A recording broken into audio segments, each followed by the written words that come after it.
आज हम लोग पवित्र आत्मा के पार्ट 1 में हैं। पार्ट संख्या 3। और हम आज विशेष तौर से 3 चीजों को देखेंगे जो यीशु मसीह ने पवित्र आत्मा के बारे में बोला। आप शायद जानते हैं कि जब यीशु मसीह ने कुछ कहा है तो बहुत ही महत्वपूर्ण है वो। आमीन। और दूसरी बात यह है कि उसे हमें जान लेना ही है, इसलिए हम इसे आज देखने जा रहे हैं। 3 चीज जो यीशु मसीह ने कहा है जो पवित्र आत्मा के बारे में है। सबसे पहले योना रचित सुसमाचार 3 अध्याय में जाएंगे और हमने इस वचन का उपयोग काफी बार किया है, लगातार इसे हम करते रहेंगे।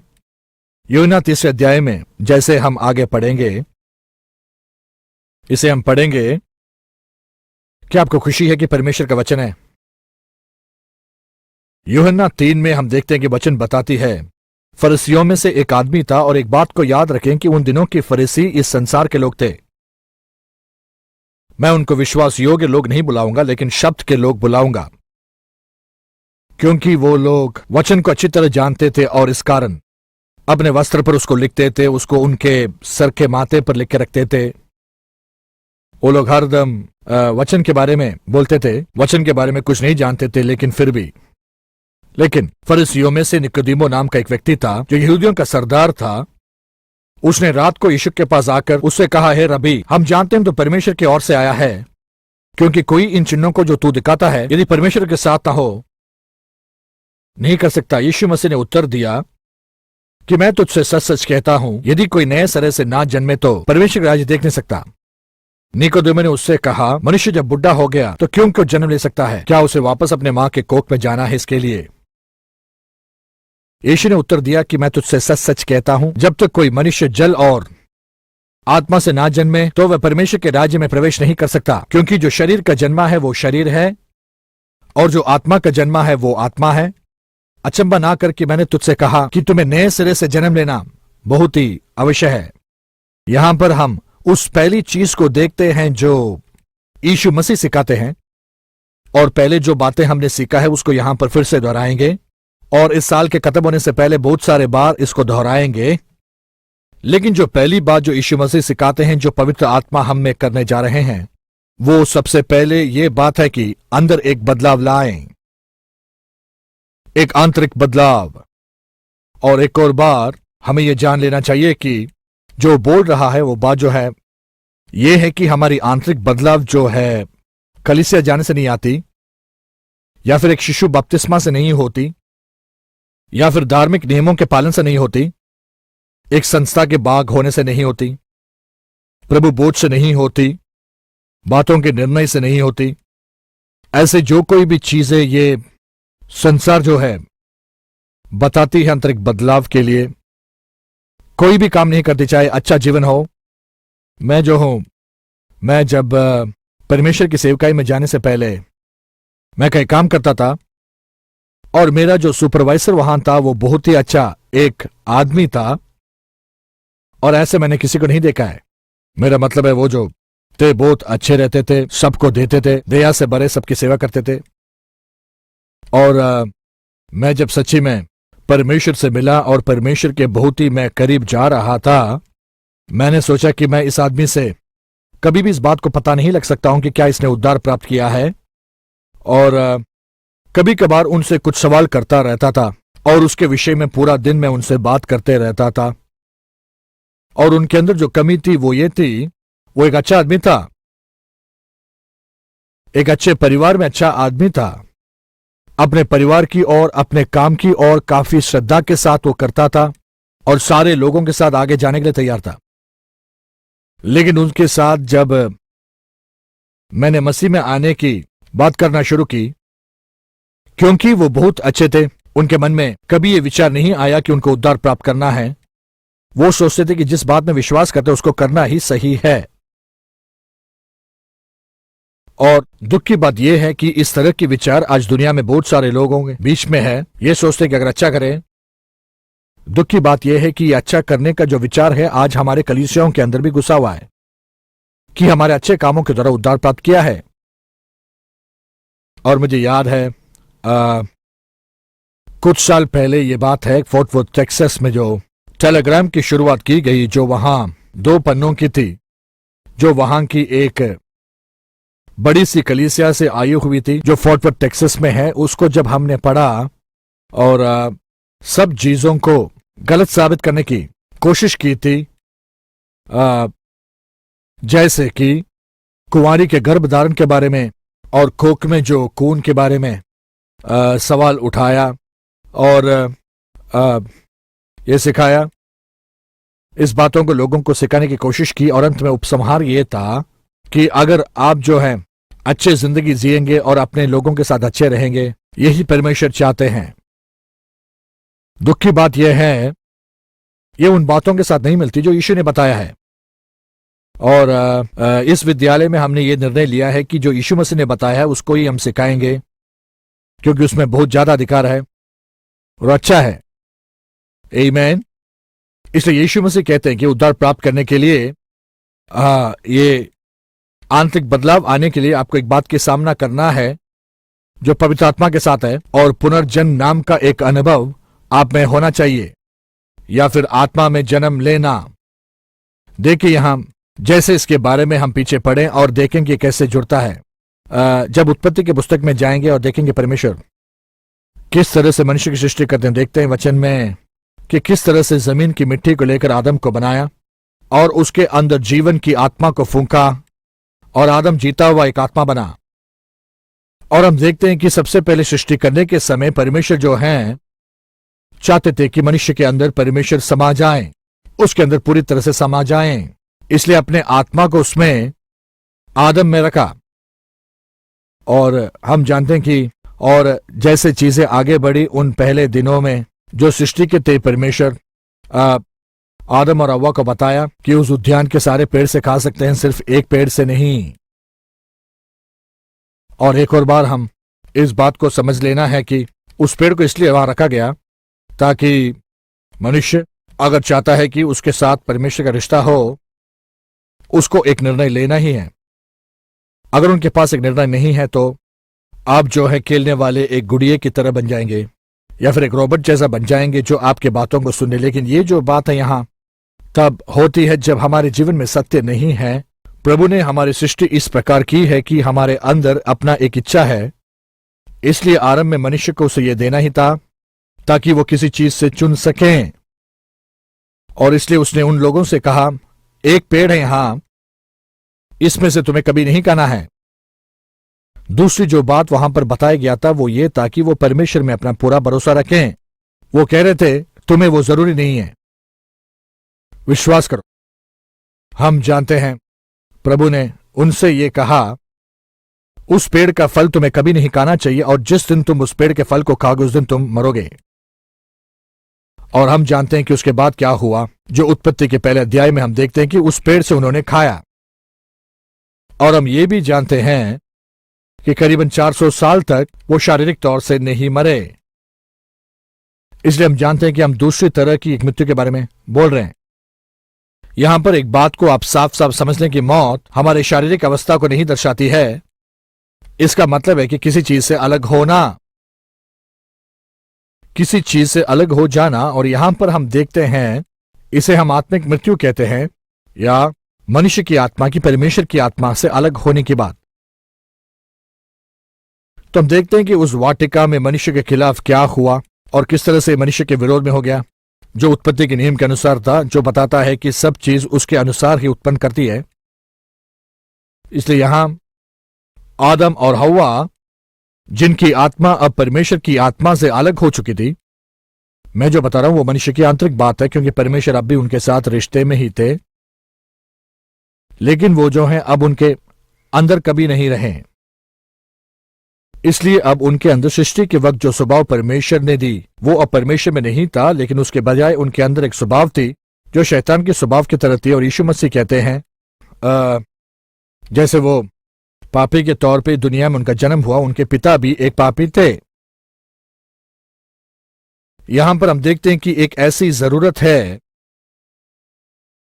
कि वह वापस परमेश्वर की इच्छा के अनुसार उसके निर्णय के अधीनता में वापस आए। दूसरे शब्दों में वापस परमेश्वर उनमें आए और ये जो है होने के लिए मनुष्य की आत्मा में बदलाव आना है। हम देखते हैं ये जो बात है वचन में पूरी तरह से बताया है। इफिसुस की कलीसिया में लिखते हुए पौलुस कहते हैं कि तुम मरे हुए थे, पाप में तुम मरे हुए थे। और हम जानते हैं कि पौलुस यहां शारीरिक मौत के बारे में नहीं बोल रहे हैं। हम लोग आत्मिक तौर से मरे हुए थे, या सही से कहूं तो हमारी आत्मा परमेश्वर की आत्मा से अलग हो गई। अब याद रखें, जो आप सही में हैं, जो मैं सही में हूं, यह हमारी आत्मा है जो हरदम अनंत तौर की आत्मा है।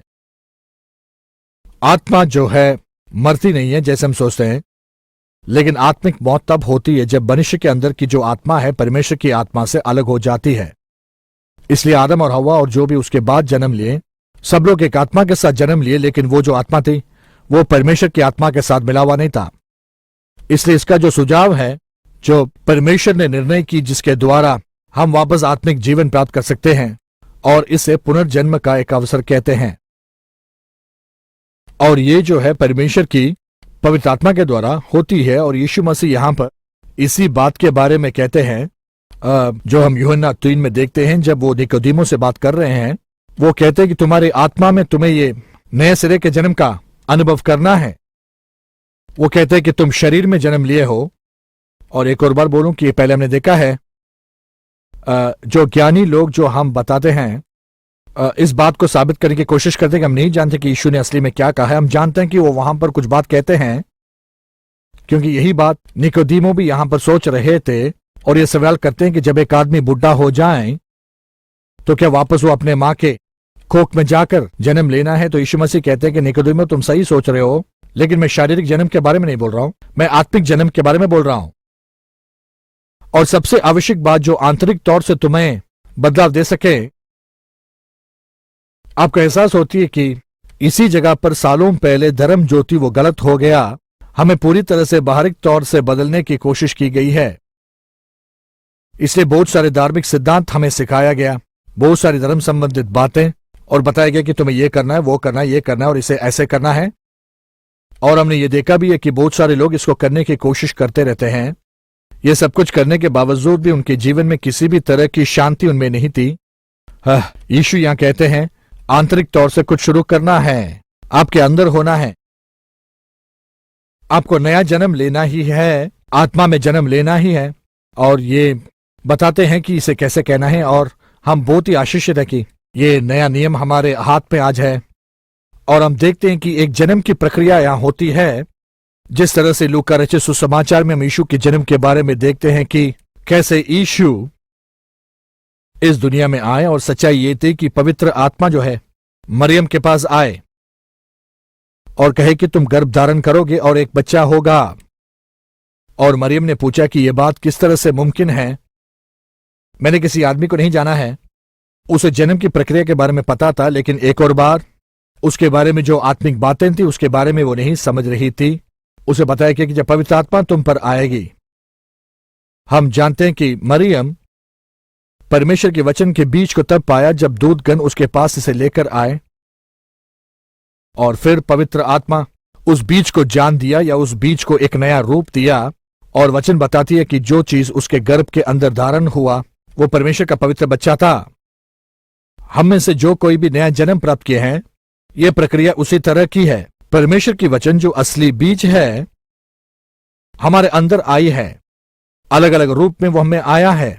हो सकता है हमने सुना है, हमने वचन पढ़ा है, या फिर किसी ने इसके बारे में बताया है, किसी ने सुसमाचार हमारे साथ बांटा है, चाहे कोई भी तरीका हो, लेकिन हमने परमेश्वर की वचन की बीज को हमारे अंदर पूरी तरह से प्राप्त किया है। और उसके बाद पवित्र आत्मा जो है हमारे ऊपर एक छाया के तौर पर आए और उस बीज को पूरी तरह से नया जान दिया, और हमारे अंदर वो जीवित हो गया। और जिस चीज का उत्पन्न हमारे आंतरिक भाग में हुआ, परमेश्वर का एक पवित्र बच्चा है। और हमारे अंदर एक बदलाव आने के एक ही तरीका है, और ये बदलाव सिर्फ पवित्र आत्मा के हमारे जीवन में आने से होती है। और परमेश्वर के द्वारा ये पवित्र आत्मा हमें नया होता है। 2 कुरिन्थियों 5वें अध्याय के 17 में इसी बात के बारे में बताया गया है कि कोई भी आदमी, औरत या फिर बच्चे प्रभु यीशु मसीह में हो, चाहे वो कोई भी हो, परमेश्वर में एक नया सा सृष्टि बन जाते हैं। दूसरे शब्दों में एक नई सी सृष्टि की प्रक्रिया है। ये प्रक्रिया हमारे अंदर हुई है और हमारी जो आत्मिक मनुष्य है अब एक और बार यहां पर परमेश्वर के रूप स्वरूप में बनाया गया है, जिस तरह से परमेश्वर ने पहले मनुष्य को बनाया था। हम प्रभु यीशु मसीह में नए सृष्टि हैं और एफेसस में कहा है, वहां पर बताया गया है कि नया सृष्टि जो है परमेश्वर के धर्म के आधार पर बनाया गया है और परमेश्वर के पवित्रता के द्वारा जो बनाया गया है। इसलिए आंतरिक जो बदलाव है पवित्र आत्मा के उस प्रक्रिया के द्वारा आती है जो वचन के आधार पर है, और तब पवित्र आत्मा फिर से हमारे अंदर पूरी तरह से समा जाते हैं, हमारे आत्मा के साथ वो जुड़ जाता है और हम जो हैं उस आत्मा में पुनर्जीवित हुए हैं और परमेश्वर से मिले हुए हैं। यही पौलुस कहते हैं एफेसस की पत्री 2 अध्याय में कि हम पाप में पूरी तरह से मरे हुए थे, लेकिन अब उसने हमें जिलाया है या पूरी तरह से हमें प्रभु में जीवित किया है। इसलिए हमारे आंतरिक भाग में ये बदलाव जो है वो आती है, और अब जो आंतरिक बदलाव हम में जो आया है, अब परमेश्वर से मिले हुए हैं, क्योंकि एक और बार एफेसस में कहा गया कि ये नया सृष्टि पूरी तरह से परमेश्वर में समाया हुआ है और ये परमेश्वर में बना हुआ है। और 2 कुरिन्थियों 5:21 में इसको दोहराया गया है, जहां कहा गया कि जो यीशु मसीह थे जो पाप को नहीं जानते थे, हमारे लिए पाप बन गए ताकि हम जो हैं क्या बन जाएं, प्रभु यीशु मसीह में परमेश्वर का धर्म बने। इसलिए हमने जो पुनर्जन्म को प्राप्त किया है, हमारे आंतरिक भाग में पवित्र आत्मा ने एक नया बदलाव को लाए हैं। वचन बताती है कि यीशु की आत्मा अगर किसी में नहीं है तो वो परमेश्वर का नहीं है। हमने ये आंतरिक बदलाव को यीशु मसीह में प्राप्त किया है और हम देखते हैं कि हमारे आंतरिक आत्मा जो उसमें बदलाव है, और एक और बार परमेश्वर की स्वरूप में इसको बनाया गया है। और ये बात इसको बताती है कि पवित्र आत्मा हम में फिर से समाया गया है और हम एक पवित्र स्थान बन गए कि पवित्र आत्मा हम में समाए। पहली बात जो यीशु मसीह यहां कहते हैं और जो पहली बात हमें जानना है वो ये है कि हम लोगों को ये बात को बता पाएं कि उनके अंदर ये बदलाव पूरी तरह से आया है, कि उन्होंने पुनर्जन्म को प्राप्त की है। ये रात के वक्त आपके अंदर घुसने वाली बात नहीं है, आप खुद ब खुद उसमें नहीं बढ़ते हैं। आपको जो एक अनुभव या समय होती है जब आप इसको प्राप्त करते हैं और ये आप में एक सच्चाई बन जाती है। और हर दम आप जानते जब मुमकिन है, जब मेरे पास समय होती है, जब मैं लोगों से बात कर रहा हूं, मैं इसी विषय से शुरू करता हूं। मैं पूछता हूं उनसे कि क्या आपने पुनर्जन्म प्राप्त किया है। आप कहेंगे कि वो नाराज हो जाएंगे। अगर वो इस विषय के कारण नाराज हो रहे हैं तो बहुत ही अच्छी बात है, उनको नाराज होना है। अगर कोई मुझसे आके पूछे कि मैंने पुनर्जन्म प्राप्त किया है तो उसको बोलने में मुझे कोई तकलीफ नहीं है, मुझे पता है। आपके अंदर इस बात की निश्चिंतता होनी चाहिए। कोई जब आपसे पूछे तो आपको गुस्सा नहीं आना चाहिए, खुशी के साथ उनसे कहें कि हां मैं हूं। पहली बात जो यीशु मसीह यहां सिखाते हैं, जो पवित्र आत्मा की सेवकाई के बारे में है, वो कहते हैं कि वो हमारे अंदर वो आंतरिक बदलाव लाता है। हालेलुया। और एक और बार जब आंतरिक बदलाव आपके अंदर आती है तो आप देखते हैं कि आपके बाहरिक तौर से भी पूरी तरह से बदलाव आती है, और यह तब होती है जब पवित्र आत्मा के द्वारा वचन को हम अपना लें। यह परमेश्वर की योजना है। दूसरी बात जो यीशु मसीह ने हमें पवित्र आत्मा के बारे में सिखाया है वो यह है कि पवित्र आत्मा जो है आराधना उत्पन्न करती है। आपके आंतरिक बदलाव के बाद दूसरी बात जो होती है वो ये है कि आप परमेश्वर को आराधना देते हैं। और हम जो है यूहन्ना सुसमाचार 4 इससे संबंधित वचन यहां पर लिखा हुआ है, और ये जो है एक बड़ी सी टिप्पणी जैसी है, लेकिन मैं सोचता हूं कि हम इसको पढ़ेंगे, इसको पूरी तरह से पढ़ेंगे ताकि हमें पूरी तरह से इसे समझ पाएं। 4 अध्याय के 7वां वचन, यहां पर वो कहानी शुरू होती है। इतने में एक समरी स्त्री जल भरने को आई। वो जल भरने आई। यीशु ने उससे कहा कि मुझे पानी पिला, क्योंकि उसके चेले जो थे नगर में भोजन भो लेने के लिए गए थे। उस सामरी स्त्री ने उससे कहा, तू यहूदी होकर मुझ सामरी से पानी क्यों मांगता है? क्योंकि यहूदी लोग जो हैं वो सामरी लोगों के साथ किसी तरह के व्यवहार नहीं रखते हैं। यीशु ने उसे उत्तर दिया, यदि तू परमेश्वर के वरदान को जानती और ये भी जानती कि वह कौन है जो तुझसे ये कहता है मुझे पानी पिला, तो तू उससे मांगती स्त्री ने उससे कहा कि जल भरने के लिए तेरे पास कुछ नहीं है और कुआं गहरी है, तो वो जीवन का जल तेरे पास कहां से आया? यहां पर एक और बार हम देखते हैं कि यहां पर कैसे यीशु मसीह आत्मिक चीजों के बारे में बोल रहे हैं और जो उसके सुन रही है शारीरिक तौर से, सांसारिक तौर से इस बात को देख रही है और वो कहती है कि तुम हमारे पिता याकूब से बड़ा है जिसने हमें यह कुआं दिया और आप ही अपने संतान और ढेरों के साथ उसमें पिया। यीशु ने उसे उत्तर दिया कि जो कोई यह जल पिएगा वो फिर से प्यासा होगा, लेकिन जो कोई भी उस जल से पिएगा जो मैं उसे दूंगा वह फिर अनंत काल तक प्यासा ना होगा, वरन जो जल मैं उसे दूंगा वह उसमें एक सोता बन जाएगा जो अनंत जीवन के लिए उमड़ता ही रहेगा। सो उसने कहा कि ये प्रभु वो जल मुझे दे दो ताकि मैं प्यासे ना हूं और इतना दूर जल भरने ना आऊं। यीशु ने उससे कहा जा अपने पति को यहां बुला ला। स्त्री ने उत्तर दिया मैं बिना पति की हूं। यीशु ने उससे कहा तू ठीक कहती है कि मैं बिना पति की हूं, क्योंकि तू 5 पति कर चुकी है और जिसके पास अब तू है वो भी तेरा पति नहीं है। ये तूने सच कहा है। स्त्री ने उससे कहा प्रभु मुझे ज्ञात होता है कि तू भविष्यवक्ता है। हमारे बाप दादों ने उसी पहाड़ पर भजन किया और तुम कहते हो वह जगह जहां भजन करना चाहिए वो यरूशलेम में है। यीशु ने उससे कहा हे नारी मेरे बात की प्रतीति कर, वह समय आता है कि ना तो तुम इस पहाड़ पर पिता का भजन करोगे या फिर तुम कभी यरूशलेम में भी नहीं। तुम जिसे नहीं जानते उसका भजन करते हो और हम जिसे जानते हैं उसका भजन करते हैं, क्योंकि उद्धार यहूदियों में से है। जो 2 महत्वपूर्ण वचन जो मैं आज तुमको बताना चाहता हूं वो ये है, परंतु वह समय आता है वरन अब भी है, वह समय आता है वरन अब भी है जिसमें सच्चे भक्त पिता का भजन आत्मा और सच्चाई से करेंगे, क्योंकि पिता अपने लिए ऐसे ही भजन करने वालों को ढूंढते हैं। परमेश्वर आत्मा है और अवश्य है उसके भजन करने वाले अगर सही में चाहते हैं, अगर वो माहौल चाहती है, अगर आपकी कलीसिया में विश्वास करती है। ये ठीक उसी तरह है जिस तरह से यूहन्ना 3 में है, जहां वो कहता है कि आपको जो है नया जन्म लेना है।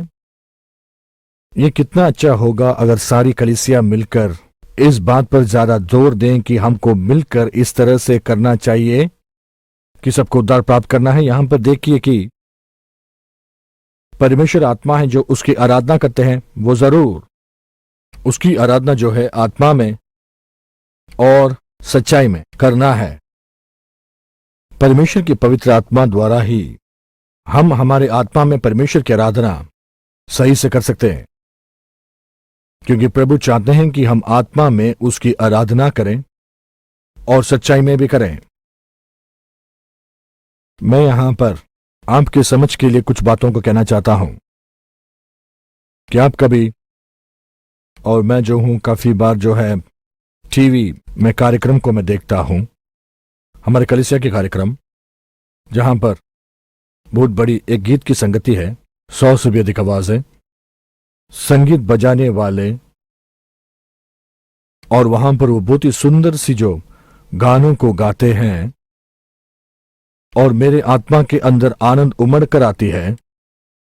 और आप जो है इस बात के एहसास करेंगे जब वो गाने को खत्म कर रहे हैं कि आपके अंदर में जो आनंद है आपको उठाती है। वो गाना गाते रहेंगे और संगति जो है शांत रहेगी, और फिर कार्यक्रम के अगले भाग में वो जाते हैं, वो सूचनाएं होती है। उस सब लोग वहां पर वैसे बैठकर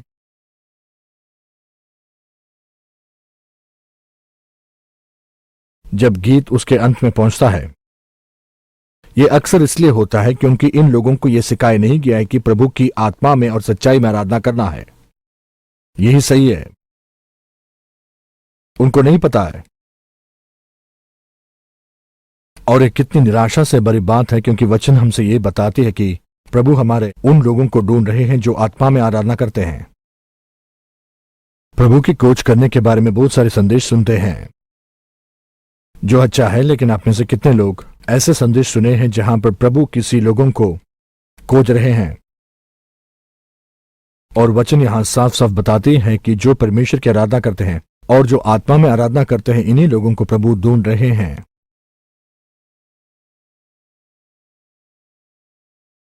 मैं उस पन्ने पर रहना चाहता हूं जहां पर मैं प्रभु को ढूंढ रहा हूं और प्रभु मुझे ढूंढ रहे हैं। कितनी अच्छी बात है कि प्रभु जब मुझे ढूंढते हैं हम एक दूसरे को पालेंगे। आमीन।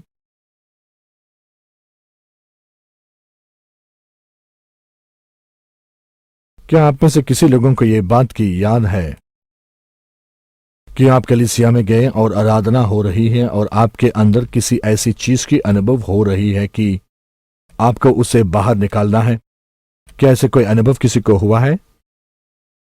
जैसे कि आप आराधना कर रहे हैं या फिर आपकी कलीसिया में लोग गाना गा रहे हैं और आपके अंदर ऐसा कोई एहसास है कि कुछ बाहर निकल ही जाना है, लेकिन फिर भी इस बात को जानते हुए अनजान लोगों की तरह वहां बैठते हैं और हम इतने निराश है क्योंकि कुछ बाहर नहीं निकला है। मैं कहता हूं कि कलीसिया में जो पुराने गाने गाए जाते हैं आपको महिमा में उठा सकती है। जब मैं वहां पहुंचा मुझे नहीं पता क्या करना है। वहां पर जो कुछ भी हो रहा था उसको देखकर मैं खुश रहता था।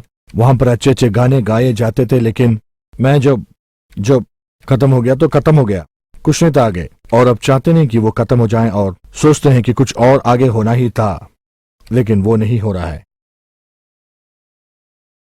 मुझे याद आता है, ये जो है काफी साल पहले है, आप लोगों में से ज्यादातर लोग ये सुने नहीं होंगे। एक कलीसिया है डालस टेक्सास में जिसका नाम है बेवर्ली हिल्स बैप्टिस्ट कलीसिया। हार्वर्ड कनाच वहां के पासवान थे और उनका वहां उनकी बातें फैल रही थी। जैसे कि मैंने आपसे उस दिन कहा था, मेरी ये बैप्टिस्ट चरित्र है, परमेश्वर की पवित्र आत्मा में बपतिस्मा प्राप्त किया। ये बहुत अच्छा है कि जब आप बपतिस्मा प्राप्त करते हैं आपकी आंखें और कान खुल जाती हैं और अचानक हम इस बपतिस्ट कलीसिया के बारे में सुनते हैं जो हमारे शहर से 90 मील की दूरी पर है। जहां पर यहां जो कहीं अनुभव थी उस कलीसिया में लगातार हो रही थी। इसलिए और जानने के लिए हम हमारे कलीसिया से निकलकर एक बुधवार की रात के समय उस कलीसिया की संगति के लिए गए और उस कलीसिया के अंदर गए और वहां के लोग, वहां संगति शुरू होने के लिए 30 मिनट थी, लेकिन उससे पहले ही लोग वहां भरे हुए थे। ये अलग सा था क्योंकि हमेशा जो है संगति के आरंभ के समय कलीसिया में आधे लोग ही रहते हैं। बहुत सारे लोग संगति के आधे के बाद ही कलीसिया में आते हैं। शायद आपने देखा है, हम यहां पर उस संगति के 30 मिनट से पहले पहुंचे और हमने देखा कि लोग वहां पर भरे हुए हैं और एक दूसरे से बात कर रहे हैं। और अचानक वहां पर लोग गीत गाना शुरू करते हैं और संगीतकार वहां पर पहुंचते हैं और एकदम से एक साथ मिलकर गाते हैं। वो अपने हाथों को उठाकर ऊंची आवाज में गा रहे थे और अच्छे गाने थे और मैंने सोचा वाह, वो बहुत ही अद्भुत था। और वहां मैं बैठकर सोच रहा था कि कितना अच्छा है ये। और वहां पर जैसे गीत खत्म हो गया वो वहां पर रुके नहीं। तब मुझे एहसास हुआ कि लोग अपने अंदर से कुछ बाहर छोड़ रहे हैं जो मैंने आज तक नहीं किया है, लेकिन क्योंकि मैंने पवित्र आत्मा में बपतिस्मा प्राप्त किया है मैं भी उनके साथ मिल गया। क्योंकि मेरी आत्मा जो थी वहां पर जो हो रही थी उसके साथ घुल मिल गई थी और मेरे अंदर से उमड़ना शुरू की। और उसके बाद जो खालीपन होती है जो गाने के बाद होती है वो अब मुझ में नहीं था, मुझ में से कुछ छूट गया था। और वो जो मुझ में से छूटा वो अन्य भाषा के द्वारा था। अब ये लोगों को कमजोर बना देती है। कोई बात नहीं, आप ऐसे ही रहिए। ये मेरे जीवन की सबसे बड़ी अनुभव थी कि मैं परमेश्वर को उस तरह से आराधना कर रहा था और यही आत्मा में आराधना करना है। आप पूछेंगे कि इसको कैसे आप जानेंगे। मैं कुरिन्थियों की पुस्तक में जाऊंगा जहां पर पौलुस कहते हैं कि 12वीं से 14वीं अध्याय तक इसके बारे में बोलते हैं और वहां पर वो ये ऐसे कहते हैं, अगर अन्य भाषा में मैं प्रार्थना करूं मेरी आत्मा प्रार्थना करती है। और वहां पर उस बात की अंतर बताते हैं जहां पर आप अपने मन के द्वारा प्रार्थना करते हैं और आत्मा में प्रार्थना करने के बारे में। और वो कहते हैं कि अगर मैं अन्य भाषा में प्रार्थना करता हूं तो मेरी आत्मा जो प्रार्थना करती है। मुझे लगता है कि हम पहला कुरिन्थियों 14 की तरफ जाना चाहिए ताकि हम लोग इस बात को ठीक से समझ लें। पहला कुरिन्थियों 14वीं अध्याय में पौलुस कलीसिया को कुछ सिखा रहे हैं और यहां पर 14 में वो बताते हैं कि अगर मैं अन्य भाषा में प्रार्थना करता हूं तो मेरी आत्मा प्रार्थना करती है और मेरी समझ फलदायक नहीं है। ये क्या है यहां पर? मैं जो हूं आत्मा में प्रार्थना करूंगा। जब ये कहते हैं तो अन्य भाषा में प्रार्थना करने के बारे में कहते हैं। क्या मेरे साथ हैं आप? और फिर वो आगे कहते हैं कि और मैं आत्मा में गीत गाऊंगा और मेरे मन के सोच के अनुसार भी गीत गाऊंगा।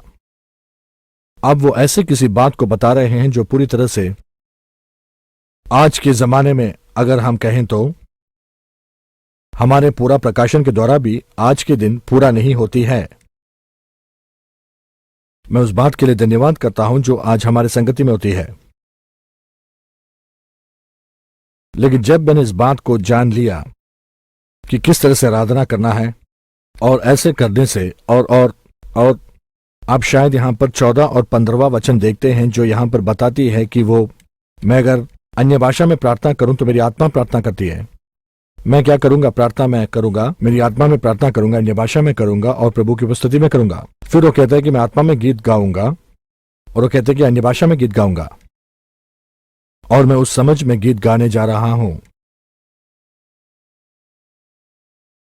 ये उस बात को दर्शाती है जो यीशु मसीह यूहन्ना रचित सुसमाचार 4 में बोलते हैं कि प्रभु की भजन जो है किस तरह से आत्मा में होना है। और बहुत सारे लोग, उन लोगों के बारे में बोल रहा हूं जिन्होंने उद्धार प्राप्त किया है और आत्मा में आराधना करते हैं, वो कभी भी आत्मा में नहीं गाए हैं। उन्होंने कभी आत्मा में आराधना नहीं की, वो कभी आत्मा में स्तुति नहीं किए, क्योंकि वो अपने समझ के आधार पर कर रहे हैं। अब जो यहां पर हम चैपल में करते हैं उसे हमें रोकना है नहीं। वो कहता है कि हमें यह भी करना है। हम सब लोगों को मिलजुल कर प्रभु की आत्मा में गाने की एक अवसर होनी चाहिए।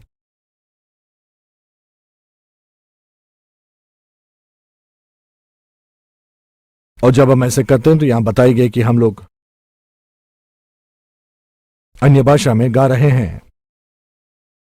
अब प्रभु यहां पर कहते हैं कि ये होना चाहिए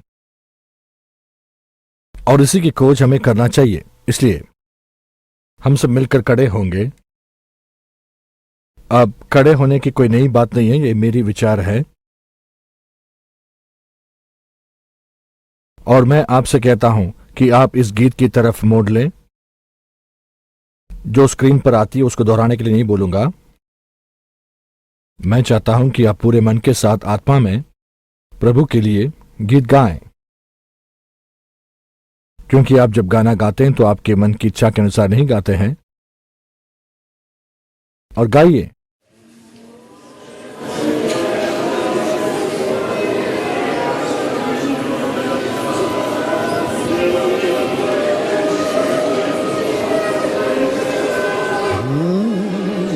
Namaste, Kirabodamase, Ikalamanda Kasolanabe, Oramade Kesolanabe, Oramateki Lalabasi, Irobose Laman, Oraviki Torah, Oselamande, Orabasi Lalaman.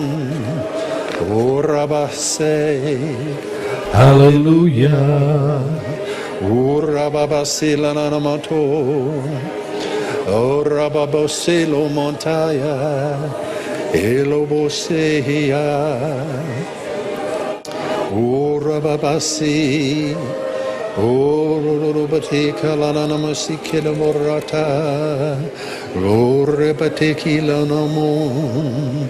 Hallelujah, hallelujah, hallelujah. O Ramade ke solanamase te gorobostomra. Namoria se. O Ramade nasa. O te kerabasi hotaba. Or me de que todora de demasu, Ora basi la na moto.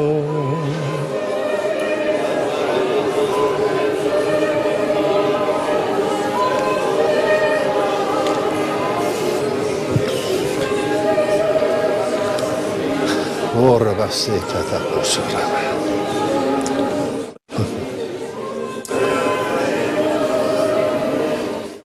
Hallelujah. Amen. Amen. आपने बहुत अच्छा किया। कृपया बैठे। आप जानते जो है, एक ऐसी बात है जो हमेशा हमें करते रहना चाहिए और उसकी प्रशिक्षण हमें हमेशा लेना है, जब तक अच्छी तरह से परमेश्वर की आराधना मन से हम कर सकें, प्रभु की आत्मा में गीत गाना। और कितनी अच्छी बात है कि प्रभु की उपस्थिति में मैं इतना आशीषित हूं कि यहां पर खड़ा होकर आप लोगों के साथ में ये आराधना कर पाया हूं, और ये बहुत ही सुंदर बात है प्रभु के लिए। एक और बात जिसके बाद मैं अगले विषय में जाना चाहता हूं, ये जो बात थी कि एक ऐसा समय था जब हम एक मन में थे और प्रभु की स्तुति की हम जो है वो समझ के साथ गा रहे थे। आप जानते हैं कि जब प्रभु की उपस्थिति में गीत गाते हैं तो तब मन में बहुत कुछ सोच सकते हैं। शब्द आपके मुंह से बाहर निकल रहे होंगे, लेकिन उस समय, उस दिन के बाद आपको जो करना है उसके बारे में सोच रहे होंगे, या फिर किसी परेशानी के बारे में सोच रहे होंगे, जैसे कुछ आपकी जिंदगी में परिवर्तित हो। आप गीत तो गाते हैं, लेकिन ये एक ऐसी चीज है जिससे अक्सर प्रभु जो है इस बात से निराश हो जाते हैं। ये इस्राएलियों के बारे में है, जो इस साल के बीच में हम देखेंगे जब पुराने नियम के बारे में हम पढ़ेंगे। यहूदी लोग उस जगह पर पहुंचे जहां पर वो अच्छे थे, और वो जो है आराधना के और मुंह से जो शब्द थी उसको बंद रखे। दूसरी तरफ बोलें तो अच्छी तरह से उनको पता था कि कौन सी बलिदान की जरूरत थी, उनको पता था कि कौन सी शब्द उनको कहना है, और उस सब के द्वारा वो गए जिस तरह से वचन में इसके बारे में बताया गया है। और यहां प्रभु कहते हैं, तुम्हारी जो स्तुति है वो मेरे नाक में बदबू है। और वो चाहते हैं कि ये क्यों, और वो कहता है, बाहरिक तौर से तुम ये सब कुछ कर रहे हो, लेकिन तुम्हारा हृदय इन चीजों से दूर है। हमें हमारे हृदय को नियंत्रित रखना है। हम जो है इस बात में ना उलझें कि हम एक साथ आए, गीत का आनंद लेते हैं और गीत हम गाते हैं और हमारे अंदर एहसास होती है, लेकिन हमारी जो मन है प्रभु के साथ नहीं है। यहां पर हम लोग आशीषित हैं क्योंकि यहां पर एक संगति है जिस बात को समझते हैं कि नया नियम आराधना क्या है। ऐसे कोई गीत वो नहीं गाते हैं जो वचन के खिलाफ है, लेकिन कभी कभी ऐसे बातों में हम पूरी तरह से उलझ सकते हैं, जैसे कि उस संगीत की जो गुण है और उसमें जो शब्द कहे जाते हैं, इन बातों में हम मिल जाते हैं और असल की जो बात उसे भूल जाते हैं। हम उसके द्वारा पूरा जा सकते हैं। बहुत सारे कलीसिया में हम देखते हैं कि सिर्फ संगीत का अनुभव है, लेकिन हृदय प्रभु के साथ जुड़ा हुआ नहीं है। आप जानते हैं कि जब प्रभु की आराधना हम अन्य भाषा में करते हैं, आप जानते हैं वो सीधा उसके पास जाती है, हमारे आत्मा से निकलकर एकदम से सीधा उसके उपस्थिति में, आत्मा से आत्मा में। आमीन। अब तीसरी जो बात है उसे मैं पूरा दिन बोलना चाहूंगा, इसके आगे मुझे बढ़ना ही है। और ये जो बात है हम इसको यहां देखते हैं जो वचन में इस जगह पर बताई गई है, यूहन्ना 7 में बोला गया है। और यहां पर यूहन्ना रचित सुसमाचार 7वें अध्याय की 36वीं वचन में वचन बताती है कि फिर बर्फ के अंतिम दिन, जो मुख्य दिन है, यीशु खड़ा हुआ और पुकार कर कहा, यदि कोई प्यासा हो तो वो मेरे पास आकर पिए। जो मुझ पर विश्वास करेगा, जैसा पवित्र शास्त्र में कहा है, उसके हृदय में से जीवन की जल की नदियां बह निकलेगी। उसने ये वचन उस आत्मा के विषय में कहा जिसे उस पर विश्वास करने वाले पाने पड़ते, क्योंकि आत्मा अब तक ना उतरा था। मैं यहां पर यह बताना चाहता हूं जिस तरह से ये उनको देने जा रहे थे, क्योंकि यीशु अभी महिमा प्राप्त नहीं किए थे। यहां पर हम देखते हैं कि यीशु मसीह जो है तीसरा एक सच्चाई को बताते हैं जो आत्मा के द्वारा हमारे अंदर होती है। और ये सिर्फ आराधना नहीं है, लेकिन वो बताते हैं कि आत्मा जो है हमारे अंदर एक बाहरिक अनुभव लाएंगे, एक बाहरिक तौर की अनुभव। अब देखिए यहां ये जो वचन 37 में बताया गया है, जहां वो कहते हैं कि अगर कोई आदमी प्यासा है, इच्छा जो है एक शब्द है जिसका उपयोग वहां पर किया जा सकता है। वो मैं निश्चित तौर से बताता हूं कि अगर आप कुछ नहीं चाहते हैं प्रभु की उपस्थिति से तो आप जरूर नहीं पाएंगे। प्रभु कोई भी चीज दबाव के द्वारा आपके जीवन में नहीं लाएंगे, आशीष को भी नहीं देंगे। वो पहले से ही बताते हैं कि हमें आजाद तौर के मनुष्य के तौर पर उसने बनाया है और वो कभी भी दबाव नहीं डालेंगे। और आपके जीवन में अगर आप शायद कुछ नहीं चाहते हैं तो शायद आप उसे नहीं पाएंगे। और ये बहुत ही अजीब सी बात है कि कितनी बार यीशु मसीह शब्द को यहां पर कहते हैं भूखा होना और प्यासा होना। और इस कमरे में जो लोग बैठे हैं, शायद आप में से जो लोग हैं इस बात को नहीं समझेंगे कि ये क्या है, क्योंकि हम में से बहुत सारे लोग कभी भूखे नहीं रहे हैं। आप शायद कह सकते हैं कि मैं अभी भूखा हूं, आप खाकर अभी 2 घंटा हो गया है।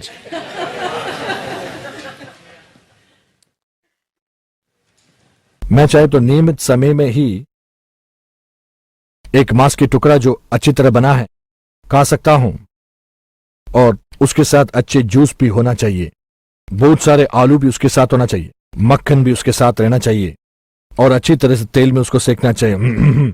आत्मा में बढ़ रहा हूं। उसके साथ कुछ हरी पत्तियां और ढेर सारे मक्खन उसके ऊपर डालना चाहिए। एक बहुत ही अच्छे फ्रेंच ऑनियन सूप चाहूंगा जो इतना स्वादिष्ट होना चाहिए कि मुंह से उबाल निकले। और अंत में खाने को खत्म करने के लिए अच्छे एक मेमने की टुकड़ा जो अच्छी तरह से बनाया हुआ है। कुछ लोगों को भी भूख लग रहा होगा।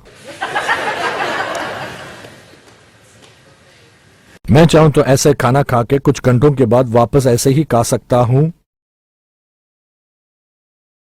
ऐसे मेरी तरफ मत देखो तुम।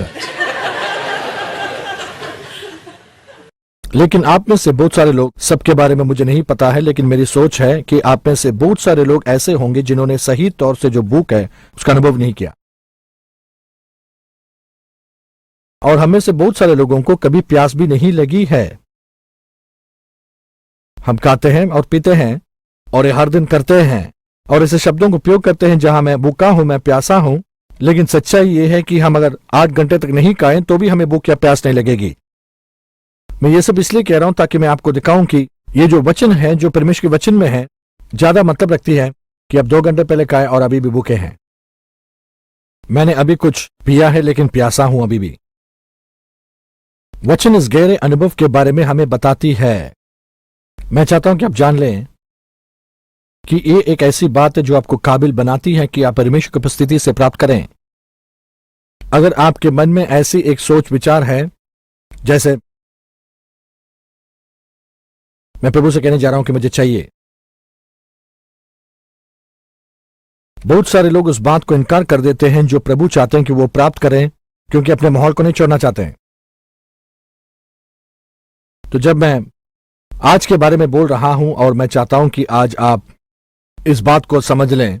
एक बात मैंने एक अखबार में देखा, टपरवेयर के बारे में सुना है, और यहां पर जो लोग हैं जो मेरे जैसे हैं, आपको शायद याद है कि बहुत सारे साल पहले यहां पर यह बहुत बड़ी एक बात थी और सबके घर में टपरवेयर की पार्टी होती थी।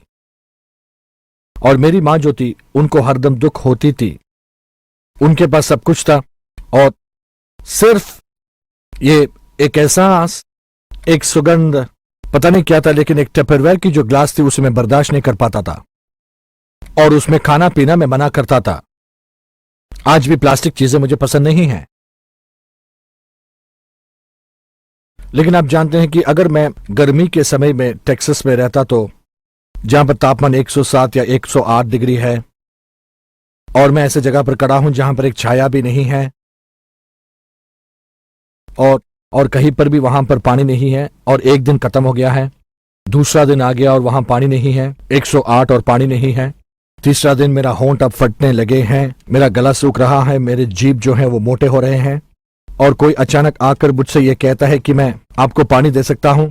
मैं कहता हूं हाँ मुझे चाहिए, और वो मुझे टपरवेयर की जो ग्लास उसमें देते हैं आप सोचते हैं कि क्या मैं उनसे कहूंगा कि मैं टपरवेयर से नहीं पीऊंगा?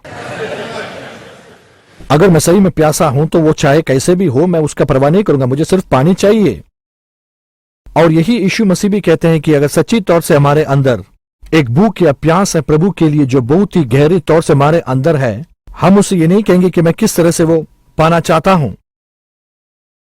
वो जैसा देता है वैसे ही प्राप्त करेंगे। बहुत सारे लोग आत्मा में बपतिस्मा प्राप्त नहीं करना चाहते हैं क्योंकि उनके जीवन में वो चाहते नहीं है कि अन्य भाषा हो। जैसे कि कोई बड़ी सी बीमारी है। कितनी अजीब बात है, अभी जैसा है वैसा नहीं था पहले के समय, जब एक व्यक्ति जो है एक कलीसिया के पासवान बन सकते थे, एक कलीसिया के नेता बन सकते थे। वो चाहे तलाक दे सकता है, किसी औरत के साथ रह सकता है, लेकिन अगर वो अन्य भाषा में बात करता है तो उसको सभा से बाहर निकाल देते हैं। मैं सच कह रहा हूं। आज भी आप देख सकते हैं कि अगर आप एक जो महत्वपूर्ण संगठन कलीसिया की है, वहां के पासवान को बोलते हैं कि मैं आपके सभा में आना चाहता हूं, लेकिन मैं जो हूं अन्य भाषा में बात करता भी हूं, शायद वो आपको उस संगति में कभी स्वीकार भी नहीं करेंगे। लेकिन ये जो है उस आशीष का बाग है, जब प्रभु हमसे बताते हैं कि जब तुम बपतिस्मा प्राप्त करोगे तुम्हें यह काबिलता मिलती है कि अन्य भाषा में बोलो। और यहां पर इस बात को वो कहते हैं, अगर सच्ची में तुम में प्यास या भूख है तो तुम्हें किसी भी तरीके की फिक्र नहीं होगी, उसे प्राप्त करोगे जो प्रभु देते हैं। अगर सच्ची में तुम प्यासे हो तो परमेश्वर की अन्य भाषा में तुम्हें फिक्र भी नहीं होगी। यहां पर जिस बात को बताते वो ये बात है कि हम आत्मा में बपतिस्मा प्राप्त करते हैं और वो दूसरों लोगों तक पहुंचने के लिए वो एक ऐसी नदी की तरह है जो हमारे अंदर से बहती है। आपके अंदर से वो बहती है।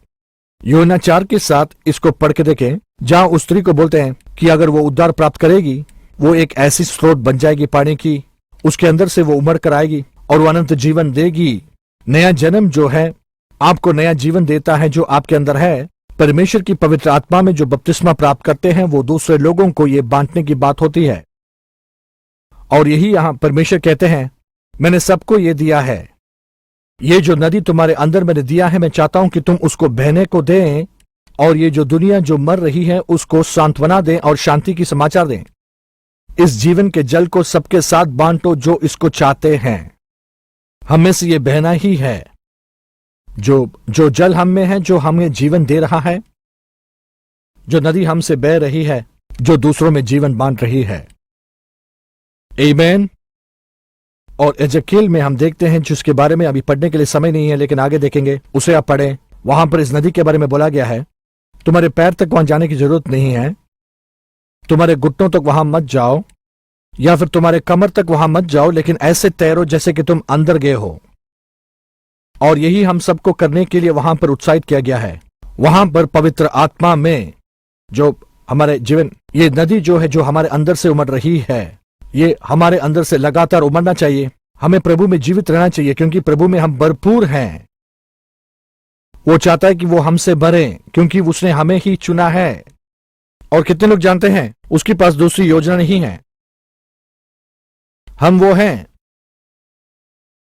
जो लोग इस बात की गवाही दें, प्रभु जो है विश्वास के प्रभु हैं। इस बात को आप ध्यान दें। और इसी को उसने चुना है, मुझे और आपको इस दुनिया को बदलने के लिए। वो हमें भरोसा रखता है, उसको हमारे ऊपर विश्वास है। लेकिन सुसमाचार यह है, उसने इन चीजों को करने के लिए हमारी काबिलता नहीं ली, उसने उसके खूबी हमें दिया है। आमीन। जाओ और आत्मा में आनंदित रहो और जब भी समय मिले प्रभु में तुम गीत गाते रहो।